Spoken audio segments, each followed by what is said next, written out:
All right, guys, we've been really naughty, and with Rob's ninja skills, we've managed to steal a DualShock 4, and we have retreated to what has been basically the Access Batcave, where we're going to give you guys a much closer look at the DualShock 4. It's obviously a key part of the PlayStation 4, and you guys have so many questions about it, and we're hoping to answer some of those. So let's start with, once you've sort of calmed down a little bit, with what is obviously from the DualShock 3 has been brought over and improved. So we've got triggers. Let's start with the triggers. One question you guys have all the time is about the triggers, because these are one really obvious update to the DualShock 4. So you've been playing with it, you've been playing Drive Club and Killzone. So tell us about the triggers and the way they've changed and what it was like using them as well. Well, the first obvious change, they're a completely different shape to the DualShock 3's triggers. They're narrower, they're longer, and they're curved outwards, which is, making them like a trigger. They're kind of ergonomically designed to fit your finger. My finger fits in there really snugly. It's really so sensitive and responsive as well. Because of the length of them, you've got a really good range of how hard you can press it in. And when it comes to accelerating, the tiniest little touch of accelerate and you will start accelerating very slowly. And then you can really feel, you've got a huge range of movement there. And that really works well on the braking as well. Quite often in racing games, I'll brake and I'll go from going really fast, all of a sudden the brakes are on and I'm all over the road, but you can really kind of gently squeeze the brakes, slow down, take corners. It really makes, Drive Club a very, the way it controls it is very, very responsive. Amazing. I was playing Hohokam upstairs, and it was alternative L1 and R1, and pressing those to go super fast, and it just felt really, really, really good. And if we're moving on from triggers, the next thing you guys want to know about is the analog sticks, because these also have a really, really obvious update as well. So tell everyone a little bit about those. Well, you can see, I'm sure you can see, they've been completely redesigned, so they've now got this little indentation on the top for your thumb to go in. And I noticed it mostly when I was playing Killzone, and in quite a lot of first-person shooters where run and sprint is you click in L3, and quite often that can be hard, your fingers can slip off. This little indentation here just completely stops that from happening. You've got a groove that your thumb just kind of fits in perfectly. And even when you're in the middle of a hectic firefight and you're getting a right big sweat on, when usually your hands would just, Beautiful picture. Just sweating and shooting. When your fingers would just normally slip off, that greatly reduces the risk of that happening. And I was able to run and sprint and click R3 whilst, keeping my fingers on the trigger buttons. And it just felt really, really good. Yes. So obviously the finish on the controller has changed a lot. And that's one of the really obvious things when you see the DualShock 3 in comparison. Just the way the gloss on the 3 hasn't necessarily carried over to the 4. So do you want to show, because it looks a little bit like rubber, but it's not. Yeah, you can see on the back there, it's kind of this kind of mesh type material, which is still plastic, it's not rubber, but it does have a far higher level of grip than what the DualShock 3 has. So there's no danger of it. It feels really secure, feels really sturdy in your hand. There's no way that's going to fly off. Dark Souls. Let's be careful. Off it goes. But yeah. Now you said sits in the hand a bit better. Now some of you guys, and you saw some of the promo picture, be like, it looks like a boomerang.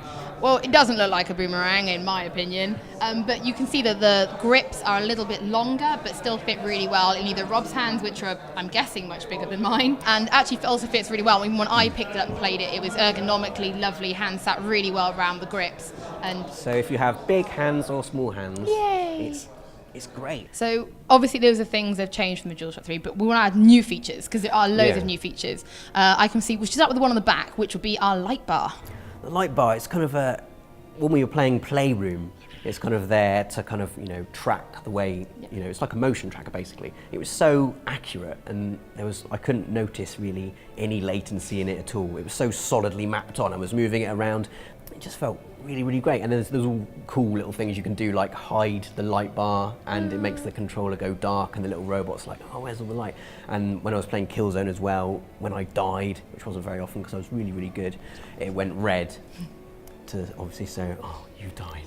It's just neat little touches like that that really kind of, give that extra little bit of spark. So moving on then, we're coming down, we've got that touchpad, which is also a button as well. So you can actually click it in, and that was used in Playroom as well. But it is a button as well as a touch. Well, Playroom was really cool. Playroom was amazing. Because you click it to kind of, you hold it down really, and it turns into like a Hoover, and you can suck up all the little robots. Then you can flick them out again just by flicking up on the touchpad.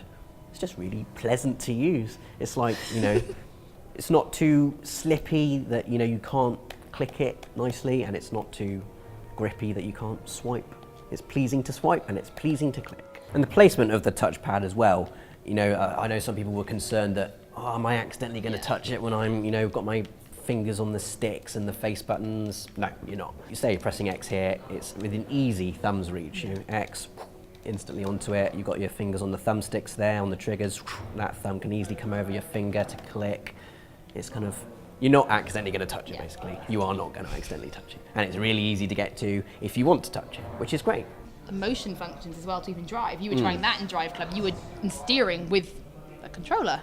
Well, I used to do that on PS1 with old PS1 racing games, just naturally, if I was trying to turn a corner really tightly. And now I can actually do it. And it's very sensitive. It took a couple of minutes to get used to it, but as soon as I did, you kind of, you know, that will turn you. You don't have to really haul it around like that. That will spin you off the road. So it is, you know, beautifully designed. Now, one other thing underneath the touchpad again is a little speaker. Now, we've been told a speaker is not just for, say, you know, when you're shooting or clashing swords. It also can play music, and voice can come from it as well. And you saw that in the playroom, which was pretty amazing. Yeah. You could hear the little robots like inside the controller probably screaming for help, but still sounding really cute. And then finally, inside, there have been massive updates to what have been the vibration controls and the way it works. And I think you can explain that because you had it in your hands during Playroom.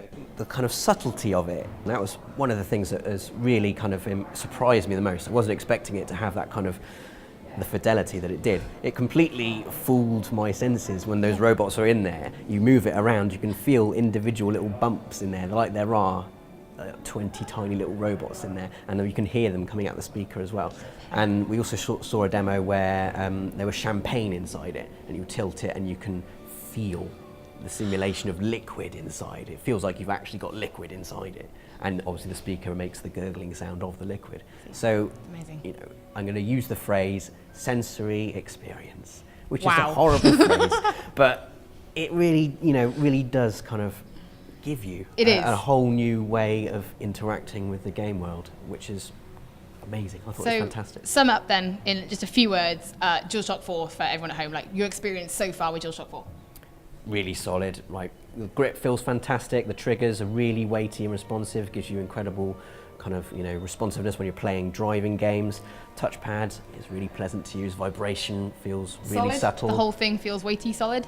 Yeah, a fantastic controller. I can't wait to sneak past that security guard over there and put it in my bag and take it home. Getting so much trouble, it's unreal. And then put it on the mantelpiece. And there you go, guys. That is the DualShock 4, and I am going to take it back off Rob before he gets caught and is in trouble with the really, really massive security man.